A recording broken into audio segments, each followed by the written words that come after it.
안녕하세요, 구독자 여러분. 교통안경신문 TV 여행 포커스입니다. 가을 미식여행 어때요? 10월 한국관광공사가 선정한 추천 가볼 만한 곳에 테마는 맛있는 골목 여행입니다. 10월 음식을 즐기며 가을을 만끽할 수 있는 여행지 5곳을 소개합니다. 첫 번째 추천 여행지는 짜장면이 태어난 차이나타운의 먹자골목입니다. 인천 차이나타운 북성동원조 자장면 거리는 중식 먹자골목입니다.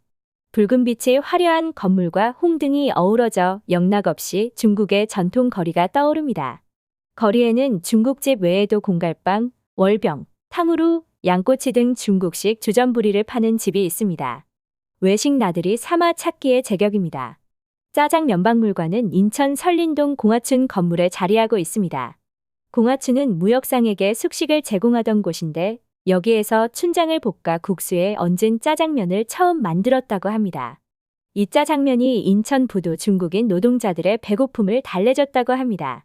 그 후 양파와 돼지고기 등을 넣어 우리 입맛에 맞게 바뀐 짜장면은 지금도 우리나라 사람들이 좋아하는 음식 중 하나로 손꼽힙니다. 인근의 송월동 동화마을은 노후원 마을을 세계의 명작 동화 테마로 꾸몄지요. 골목에 들어서면 엄지공주와 피터팬 등 다양한 동화 속 주인공을 만납니다. 월미바다열차는 월미도를 한 바퀴 도는 도심형 관광 모노레일입니다. 지상 7에서 18m 높이에서 인천내항, 서해와 인천대교 등을 바라볼 수 있습니다. 인천계양박물관은 개항부터 일제강점기가 시작된 1910년까지 유물 300여 종 전시되어 있습니다. 갑신정변이 일어나 사용하지 못한 우리나라 최초의 우표 등대 모양으로 만든 최초의 우체통 등 볼거리가 풍부합니다.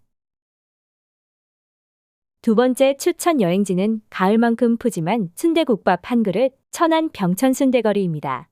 사통팔달 길목에 자리한 병천은 조선 후기 오일장이 개설되어 물류의 집산지로서의 역할을 했습니다. 지금도 끝자리 11과 6일에 오일장이 열립니다. 1960년대 병천 인근에 돈육 가공 공장이 들어섰고 여기서 나오는 부산물로 순대를 만들기 시작했다고 합니다. 현재 아운의 순대길 일대에 순대국밥 전문점 20여 곳이 성업 중에 있습니다. 병천 순대는 돼지 작은 창자를 이용해 누린내가 적습니다. 소금이나 밀가루로 깨끗이 씻은 작은 창자에 양파, 대파, 양배추 등 각종 채소와 찹쌀, 선지, 당면을 넣습니다. 국물을 내는 방법은 식당마다 조금씩 다릅니다. 병천 순대거리에서 1km 남짓거리에는 천안 유관순 열사 유적이 있습니다. 유관순 열사와 아운의 독립지사의 숭고한 정신을 기리는 곳입니다. 위패를 모신 추모각과 기념관, 생가, 봉화대 등이 100여 년 전 그날의 함성을 떠올리게 합니다. 우리나라 최초 우표인 문유우표부터 광복 직후의 우체통, 집배 가방 등 다양한 유물이 전시된 우정박물관도 색다른 볼거리입니다. 아라리오 갤러리 천안은 도심 한복판에서 예술의 향기를 누리는 공간입니다. 세 번째 추천 여행지는 미식 탐방의 진수를 보여주는 부산 초량 육미거리입니다. 사람들이 긴 시간 열차를 타고 내린역 일대에는 식당가가 형성되게 마련입니다. 부산역 광장에서 8차선 대로를 건너면 초량 육미거리입니다.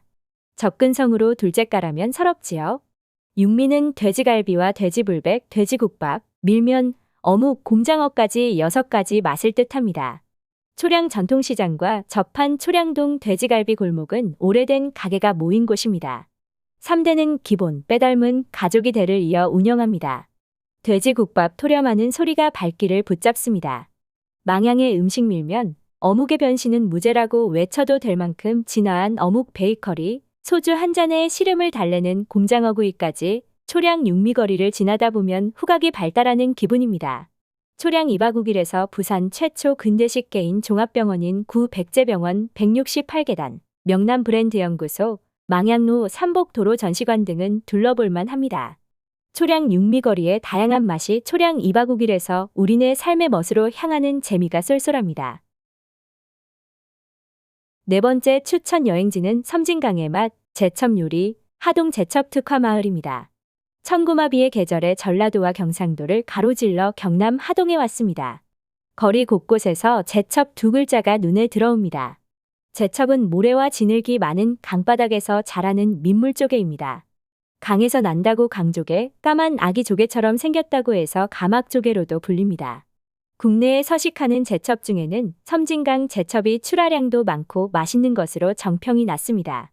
가장 기본적인 제첩국을 비롯해 제첩회 무침, 제첩회 덮밥, 제첩 부침개, 제첩회 물칼국수 등 다양한 요리를 선보이는 전문 음식점이 하동 제첩의 명성을 알려왔습니다. 현재 하동 제첩 특화 마을에는 대체로 30년 이상 운영한 제첩 전문 음식점이 입점해 있습니다.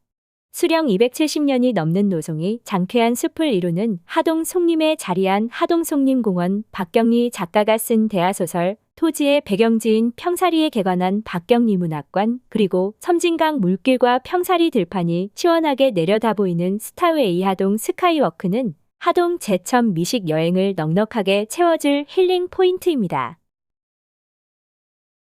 5번째 추천 여행지는 붉은 불파 강진 병영돼지 불고기거리입니다. 병영돼지 불고기거리는 강진에서 이름난 맛 골목입니다. 조선시대에 새로 부임한 병마절도사가 집안 어른인 강진 현감을 극진히 대접한 데서 비롯됐다고 전해집니다.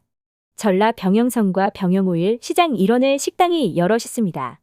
양념한 고기를 석쇠에 올리고 연탄불에 구워 불향을 입히며 재료나 양념이 조금씩 달라도 매콤한 맛과 한정식처럼 푸짐한 상차림은 같습니다. 10월 28일까지 병영 오일시장 일원에서 붉은 불파가 이어집니다. 불타는 금요일 불고기 파티의 줄임말로 매주 금, 토요일 야외 돼지 불고기 파티가 열립니다. 지역 가수와 EDM DJ, 사의제 마당극을 옮겨온 장사의 신등이 흥을 돋굽니다. 여유롭게 식사에 집중하고픈 이는 인근 식당이 편하고 동네 잔치처럼 어울리고픈 이는 붉은 불파가 좋습니다. 병마절도사가 근무하던 강진 전라 병영성은 성곽을 따라 거닐기 좋습니다. 갈대가 절정인 강진만 생태공원도 가을에 꼭 들러볼 만합니다. 이상 교통환경신문TV 여행 포커스였습니다. 긴 영상 시청해주셔서 감사합니다. 그럼 또 11월에 더 유익한 여행 정보로 찾아뵙겠습니다.